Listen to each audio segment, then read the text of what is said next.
Ah, welcome to my fire, weary traveller. Please, sojourn at the hearth of an old skald, and I can tell you legends of the heroes of old. Dreams of Freedom. Reforging the Edge. By Tio the Tiffany. Chapter 3. Holding the Garrison. It is dark. Past midnight, Logan estimates, as he ducks, more on instinct than sight, under a centaur's swing. While the blade is only faintly visible in the darkness, the centaur's hulking form towering above Logan is more easily discernible. It gives away its position further as its hoofs shift on the paved flagstones at the south gate of the garrison, splashing in puddles that had formed since it started raining. A whistle of steel through air heralds another swing, and Logan ducks that as well, then lunges forward, stabbing into the center of the dark mass he is facing. The centaur shrieks, adding its cries to the din of other noises filling the battlefield, of swords on steel and the screams of Seraph and centaurs, eerily indistinguishable from each other. Logan rips his sword out of the centaur, and it falls to the ground with a thud. Logan lets one of his men take over his position in the line, and steps back from the battle to let his magic and energy recover. The fight had been going on for hours, and at some point it had started raining, and the initial thrill of getting back into battle had long since worn off. His arms had ached for a while from swinging his sword, but that had worn off a while back, and now he is just numb. Seraph had arrived from the city earlier, supplementing the force at the garrison and promising reinforcements from outlying towns soon, but the battle is long and grueling nonetheless. Where are all these centaurs coming from? The centaurs' camp had been barely visible from the southern wall of the garrison, even before it started raining, and now it is hidden in the distance. Groups of centaurs periodically emerge out of the mist and rain and charge across the plateau to the garrison's southern gate. This had been proceeding for hours and shows no sign of stopping. Logan had started watching his expenditure of magic to make sure it lasts through the battle. Centaurs don't normally behave like this. The centaurs have been outmaneuvering the humans for a millennium. It is almost uncanny, the regularity and size of the waves of centaurs. The only thing more uncanny is that Logan is beginning to think it's working. More of his men fall with each wave. Those who survive, including himself, are at this point nearly exhausted. And thoroughly soaked. Logan pushes wet hair out of his eyes for the umpteenth time. It's just an incredibly stupid strategy. Don't the centaurs value their own people? Far more centaurs had fallen today than Seraph, and yet Logan is going to have to call reinforcements from the defenses at Shaemoor until the additional forces from Alterbrook Crossing and Claypool arrive, which they should have done already. The centaurs hadn't even brought trebuchets. They can't take the garrison without artillery of some sort. The garrison's own ballistae are firing regularly from the walls, despite the rain, and it's maddening that an enemy so idiotic could be so effective, especially with the lives of his men on the line. The Seraph had killed so many more centaurs than Logan thought could be brought this far into Kryta without being noticed that he suspects foul play. But they hadn't brought trebuchets? Logan reminds himself that it's a good thing they didn't bring trebuchets. Maddening, but certainly preferable to the alternative. He turns back to rejoin the battle, but then Private Amar, the garrison's scout, arrives from Shaemoor. Amar makes a beeline for Logan, who is nearest the southern gate. He doesn't look happy. "Report," Logan barks. Private Amar is slightly out of breath, but he dutifully responds, "There are centaurs back in Shaemoor, Captain." Logan blinks, processing, and then his heart sinks horribly. Centaurs in Shaemoor. In the village itself. He stares at Amar with a stricken expression on his face. He doesn't even hear the man's next words. Something about swimming the river. There are centaurs in Shaemoor. In Shaemoor. He hadn't put any safety protocols in place. None. The people are in the streets, getting slaughtered by centaurs. Civilians. Defenseless civilians under Logan's protection. His oath as a Seraph captain. His personal promise to them just hours earlier. No. No, this can't happen. I won't let it. Captain? Logan blinks. He is panting. His mouth had gone dry. Centaurs. In Shaemoor? He asks emptily. Yes, Captain. Not many. They got past Sergeant Walter's perimeter, but she'll handle them. Logan swallows thickly. Send? No, he can't send aid. His men are hard-pressed as it is. Civilians are dying. Dying, and it's my fault. He'd promised them. He'd promised them protection. He hadn't even told them to stay off the streets.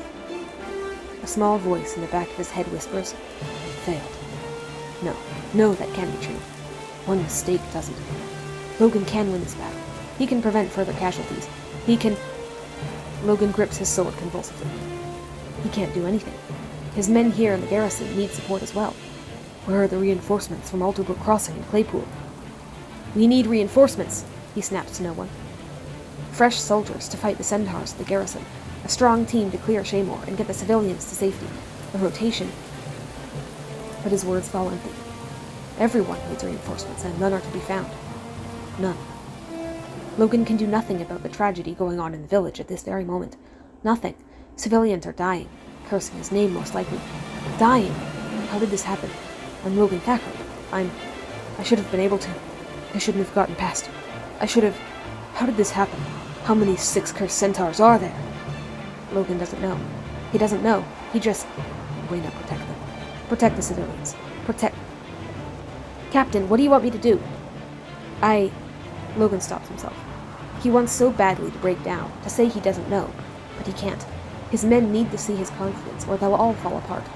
He draws a deep breath, pulling himself together, and huffs it out. Focus. Amir, guide my sight and my judgment. Grant have mercy on their souls. To Private Amar, instead of saying, give me a minute, Logan says, wait there, soldier. He needs to figure out what to do. He failed. He can't fail. All those deaths. On my hands. Amar comes to attention and salutes, fist to chest, and waits. Logan turns away from the rudder, resists the urge to pinch between his eyes, blinks hard and looks at his troops, still fighting on the wall and on the bridge just beyond the southern gate. His men need him. They're struggling as it is. Dying. Civilians are also dying. Logan pushes that thought aside. He can't let this tragedy stop him. He needs to keep fighting. He has to focus.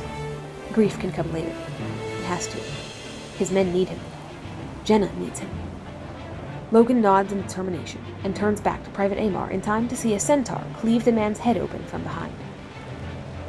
Logan reels back in shock, surprise, and dismay, but that doesn't last long. His battle-trained reflexes kick in, and he draws his sword and launches forward, yelling. He slashes at the centaur's chest, putting it on the defensive.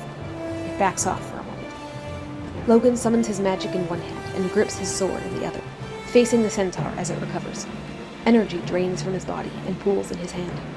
Logan feels the drain more in his heart than in his body. He can't let them win. Centaurs, Caudicus, anyone. His heart feels like lead. He can't let them win. The energy glows a bright blue from the magic in it, a symbol of intimidation of enemies and encouragement of allies. The sign of a guardian. Logan will protect his people, his country, and his queen. So help him, he can't do otherwise. They need him. Logan Thackeray will always respond to their call. He faces off with the centaur for a long moment, both standing there, neither moving. Centaur sizing him up, hefting a large battle axe, and Logan standing firmly, blue magic glowing brightly in one hand, and sword clasped firmly in the other, waiting. This centaur must have come through the northern gate, from Shaemoor. Logan hears the Seraph behind him engaging with another centaur, and then his opponent charges. Logan sweeps his energy into the hilt of his sword. Clasping the blade in both hands, he ducks under the centaur's swing. He slashes the centaur's chest again, with force. He uses the magic to push the energy down the length of the sword. The energy explodes with fiery heat in the centaur's chest. The centaur rears back with a roar. Logan takes a step back and adjusts his grip on his blade. Then he steps forward again and sinks his blade into the centaur's side. Logan considers casting another spell, but the centaur gives one last scream and collapses. Logan steps back, drawing his sword after him, and glances around. The other centaur had been defeated, but Logan eyes the northern gate wearily. Now they have to fight on 2 fronts. Lieutenant Francis, one of his most useful officers so far in this battle, although this is not his usual post, hurries toward him. "Are you all right, Captain?" "Yes, but get someone to do something with Amar's body. He fell in service to the Queen." Logan sighs and turns to Francis. "The centaurs haven't beaten us down, and by Grenth I won't let them. But we just lost our fastest runner, and there are centaurs in the village." Logan can't think about the civilians. He has to focus on the Queen and the battle. "Wasn't Sergeant Walters supposed to be holding a perimeter in Shaemoor?" Lieutenant Francis asks with a frown. "Yes, but Private Amar said centaurs were already there, and Walters is apparently having trouble containing them." "She needs aid more than the garrison does." Logan squashes the thought down. He can't worry about that right now. Lieutenant Francis looks worried. If the garrison falls, we'll have to retreat to Divinity's Reach. It'll just have to not fall, then, Logan says grimly, hoisting his sword. There's not much other choice. Reinforcements will come when they come, and all he can do is keep fighting, keep inspiring, keep the centaurs away from Divinity's Reach. This is the last defense. It will hold. Logan won't countenance any other outcome. We'll keep an eye on the northern gate in case any more centaurs come. Where are they all coming from? Francis asks in frustration. They just keep coming. Logan grimaces. Balthazar only knows, he sighs, and scowls at the southern gate where the men are fighting. But it should be discovered. Centaurs aren't overly good at covering their tracks. Small mercies, Francis grunts. Doesn't help now, though. Oh, it doesn't, Logan assures him. He is glad Francis is asking the important questions, though. Lieutenant Ryder, the one actually assigned to this garrison, is off indulging in the thrill of battle. But know that whatever miracle they pulled off to get here, I will make sure it doesn't work and they don't try again. He hefts his sword. Half of that involves finding and plugging whatever weakness they've exploited. The other half involves beating them soundly here and now. With that, he turns and marches back toward the front line, Lieutenant Francis following behind. But the fight is not going well. The Seraph soldiers at the south gate brighten a little as their leader joins them, and a medic calls for Logan to use his guardian magic to staunch a near-death injury, but the centaurs keep coming. The rain continues coming down in torrents, and the moon and stars are obscured by the clouds. Light comes from magical flames, but Logan comes to resent the magic it takes from the spellcasters. Some of his soldiers are fighting through injuries that Logan can't spare the magic to heal. Other soldiers fall with grave injuries that absolutely must be healed, and others take injuries severe enough to take them off the battlefield, but still too light to waste magical energy on. And other soldiers die in combat. The Seraph force is shrinking, and the flow of centaurs doesn't look like stopping anytime soon. It takes all of Logan's strength to project an image of confidence to his men as he goes about, fighting, healing, encouraging, rejuvenating, defending. The blue flashes that accompany his magic are a light source themselves, if not very bright through the rain. But more importantly, they bring hope to his men. They perk up and fight better, and are heartened when they see the blue of the guardian magic. They are defending Kryta. Logan carefully rations his magic so it lasts through the battle. Periodically, centaurs come through the northern gate behind them, and as the night draws on, or it turns to early morning, they become more frequent. Logan posts a few soldiers to watch the gate. Maybe they can get a little break from the fighting. If he sets up a rotation, Logan shakes his head. Focus. This isn't significant enough to help. Still, no reinforcements have come from Alto Brook Crossing or Playpool. The centaurs keep coming. Seraph soldiers fall, or are sent to the medics along the garrison's north wall. No longer quite safe, of course, but nowhere is safe in a military garrison or an active battlefield. But the gate holds against the southern assault, and Shaemoor Garrison does not look like it will fall just yet. Hopefully, it can hold out until reinforcements come.